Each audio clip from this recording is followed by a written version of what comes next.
तो बिहार में एक बार फिर पाला बदलते हुए नीतीश कुमार मुख्यमंत्री बन गए और रिकॉर्ड 9वीं बार मुख्यमंत्री बने हैं और 8 जो विधायक हैं उन्होंने भी मंत्री पद की शपथ ली है। लेकिन अब एक तरह से कहें ये जो तस्वीर बिहार की बदली है इसका आफ्टर इफेक्ट लोकसभा चुनाव पर भी आएगा और लोकसभा चुनाव में बिहार से एक नया अध्याय लिखने की तैयारी है। कितने सफल होने वाले हैं इस अध्याय में, इस रिपोर्ट के जरिए देखिए और समझिए।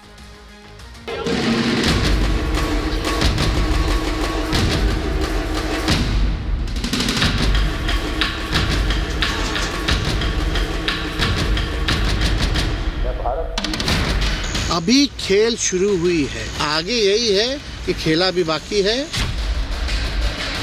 बिहार में जारी 3 दिन के सियासी उठापटक के बाद आखिरकार नीतीश कुमार एक बार फिर एनडीए में शामिल हो गए। लोकसभा चुनाव से ठीक पहले सुशासन बाबू के इस यू टर्न ने जहां सबसे ज्यादा झटका आरजेडी को दिया है, वहीं बिहार में इंडी गठबंधन की मुसीबत बढ़ना तय है। बिहार के सियासी सुपर संडे के दिन नीतीश कुमार सुबह करीब 11:15 बजे राजभवन पहुंचे, जहां राज्यपाल को अपना इस्तीफा सौंपकर उन्होंने साफ कर दिया कि उन्होंने इंडिया अलायंस से अपनी राह जुदा कर ली है। लोगों की राय, अपने पार्टी के लोगों की राय, चारों तरफ से राय आ रही थी, तो हमने सब लोगों की बात को सुन लिया। तो इसीलिए आज हमने इस्तीफा दे दिया। अब ये जो भी सरकार थी वो समाप्त कर दिया गया। नीतीश कुमार ने अपने इस्तीफे से जहां आरजेडी को जोर का झटका धीरे से दिया, वहीं कांग्रेस को लेकर उनकी तल्खी साफ देखने को मिली। जिस बिखरे हुए विपक्ष को नीतीश ने एक एक करके जोड़ा था, वही सम्मान न मिलने से नाराज नीतीश को दूसरे विकल्प पर विचार करना पड़ा। हम अलग हो गए थे, हम यहाँ हैं भाई, सबको एकजुट करके चाह रहे थे कि तेजी से तो सब कुछ कर नहीं रहा था, तो बेकारे हो ही गया ना। अब तो मुक्ति मिल गई, फिर जहाँ थे वही फिर आ गए और अब इधर उधर जाने का सवाल नहीं। नीतीश सियासत के मजे हुए खिलाड़ी हैं। नीतीश के बारे में कहा जाता है कि वो सियासत में एक दरवाजा बंद करते हैं तो खिड़की खुली छोड़ देते हैं। आज भी कुछ ऐसा ही देखने को मिला। नीतीश ने गठबंधन से किनारा करने का ठीकरा कांग्रेस पर फोड़ा, वहीं आरजेडी पर इशारों इशारों में हमला किया और चलते बने। इस्तीफे के बाद नीतीश कुमार ने बीजेपी से हाथ मिलाया और राज्यपाल से शाम 5 बजे का समय भी ले लिया। राजभवन पहुंचकर जहां नीतीश कुमार ने 9वीं बार मुख्यमंत्री पद की शपथ ली, वहीं बीजेपी से सम्राट चौधरी और विजय सिन्हा ने डिप्टी पद की शपथ ली। जेडीयू और बीजेपी के इस गठबंधन को बिहार में विकास वाला गठबंधन बताया जा रहा है। एकदम 40 की 40 जीतेंगे, कंफर्म रही है। पिछले बार एक छूट गया था, वो भी नहीं छोड़ेंगे। 2020 में हम चुनाव जीत कर आए थे और लालू प्रसाद जी के पूरे परिवार को हरा के आए थे। आगे भी हराएंगे, चिंता मत कीजिए। लोकसभा चुनाव करीब है, ऐसे में आज सीएम नीतीश के साथ जिन 8 मंत्रियों ने शपथ ली है, उसके जरिए आम चुनाव में जातीय समीकरण को साधने की पूरी कोशिश की जाएगी। नीतीश कुमार ने मंत्रिमंडल के जरिए कैसे कास्ट कैलकुलेशन की है, वो भी आपको समझा देते हैं। नीतीश के मंत्रिमंडल में 2 कुर्मी, 2 भूमिहार, 1 राजपूत, 1 यादव, 1 दलित, 1 अति पिछड़ा और 1 कुशवाहा नेता को जगह दी गई है। वहीं माना जाता है कि बिहार में सामान्य वर्ग का मतदाता बीजेपी का कोर वोट है। ऐसे में लोकसभा चुनाव से पहले बीजेपी को नीतीश का साथ मिलना उसके क्लीन स्वीप के सपने को साकार कर सकता है।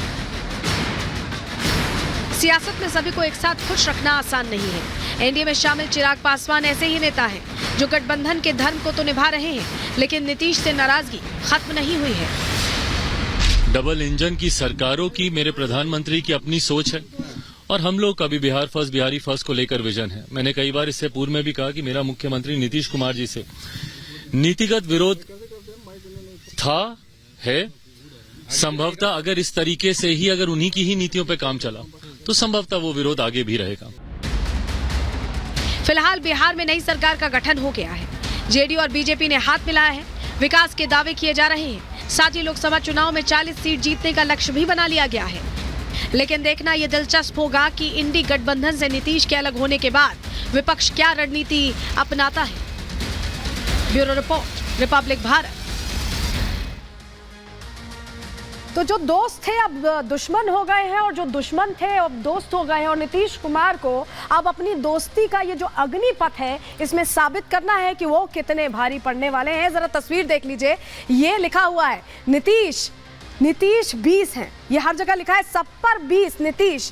आप समझिए कि सबके साथी हैं, सबके हैं नीतीश। ये जो पोस्टर्स हैं पूरे पटना में, पूरे बिहार में पटे हुए हैं, क्योंकि वही बात है कि फिर से दोस्ती हो गई तो सबके हैं, सबके नीतीश है। जहां मौका होता है वहां चले जाते हैं और अब उन्हें ये साबित करना है कि ये जो दोस्ती इस बार पक्की है, कम से कम ये इस बार उनको साबित करना है। लेकिन जरा आपको बता देते हैं कि बीजेपी और जेडीयू जब साथ आए हैं तो बात कैसे बन गई है, जरा देख लीजिए आंकड़ों के साथ पूरा विश्लेषण आपको बताएं। नीतीश कुमार कुर्मी जाति से आते हैं और जब सम्राट चौधरी को जोड़ दिया जाए तो वो कोरी जाति से आते हैं और विजय कुमार सिन्हा भूमिहार हैं। ये देखिए, अति पिछड़ा वर्ग के 36% वोट ऐसे साध लिए गए हैं और सवर्ण का जो 15% वोट है वो बीजेपी का ही, और ऐसे में 51% वोट सीधे सीधे एनडीए गठबंधन के पास जा रहे हैं और लोकसभा में जो सपना है वो सेट होता दिखाई दे रहा है। लेकिन सबसे बड़ी बात है कि अब इंडी का क्या होगा।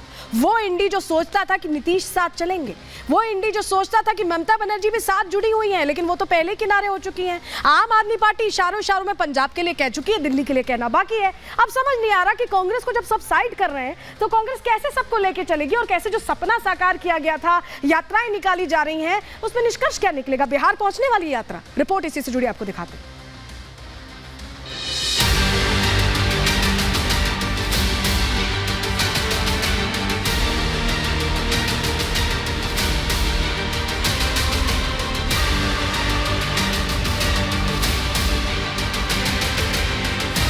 यहाँ पर भी जो स्थिति इधर आकर के ठीक नहीं लगी है तो इसीलिए आज हमने इस्तीफा दे दिया। ये वही नीतीश कुमार हैं जो इंडी गठबंधन के शिल्पकार कहे जाते हैं। आज इन्हीं नीतीश कुमार ने इंडी पर बयानों के बाण छोड़ने शुरू किए तो विपक्ष के इस महागठबंधन की पोल खुलने में देर नहीं लगी। ये साफ हो गया कि इंडी का अस्तित्व बनने से पहले ही बिगड़ गया और इसकी एकमात्र वजह जो सामने आ रही है वो है कांग्रेस और उसका घमंड। और शायद इसी कारण नीतीश कुमार ने इंडी अलायंस से किनारा किया और वहीं से बिहार में पॉलिटिकल ड्रामे की शुरुआत हुई जो 3 दिनों तक 24 घंटे लगातार चला और इसका अंत नीतीश कुमार के एक बार फिर एनडीए में शामिल होने के साथ हुआ। लेकिन लोकसभा चुनाव से ठीक पहले नीतीश के इस फैसले को इंडी ब्लॉक के लिए अब तक का सबसे बड़ा झटका माना जा रहा है। नीतीश की पार्टी जेडीयू ने भी इस कदम के लिए आरजेडी को कम और कांग्रेस को ज्यादा जिम्मेदार ठहराया है।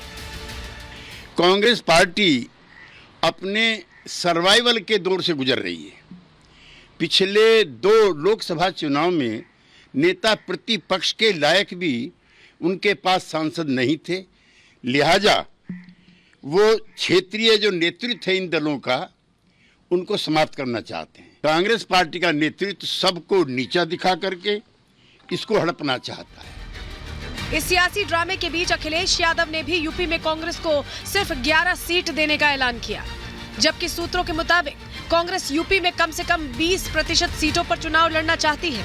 जाहिर सी बात है कांग्रेस सीट शेयरिंग के इन नंबर से असंतुष्ट है और इसी वजह से अब कांग्रेस और अखिलेश के बीच भी मनमुटाव की खबरें आ रही हैं। इससे पहले ममता बनर्जी पहले ही बंगाल में अकेले लड़ने का ऐलान कर चुकी हैं। भगवंत मान ने भी पंजाब की सभी 13 सीटों पर जीतने का दावा किया है। महाराष्ट्र में भी सीट शेयरिंग को लेकर इंडी गठबंधन में उठापटक जारी है। उद्धव गुट की शिवसेना और कांग्रेस के बीच सीटों के बंटवारे पर घमासान मचा हुआ है। पश्चिम बंगाल हो या दिल्ली, महाराष्ट्र हो या उत्तर प्रदेश या फिर बाहर, सभी जगहों पर कांग्रेस पार्टी का किसी से अभी तक गठबंधन नहीं हो पाया है, जो कि महागठबंधन में फूट का जीता जागता सबूत है। नीतीश कुमार जी ने प्रयास करके पटना में मीटिंग बुलाई, उसके बाद 4 महीने के लिए फिर गोल हो गए, उसके बाद फिर बंगलुरु में मीटिंग बुलाएगी, 4 महीने के बाद फिर गोल हो गए, फिर मुंबई में मीटिंग बुलाई गई, 4 महीने के बाद फिर गोल हो गए। तो उनका काम करने का एक तरीका है कि जो गैर कांग्रेसी दल कांग्रेस के साथ काम करना चाहते हैं वो कांग्रेस की शर्तों पे काम करते हैं।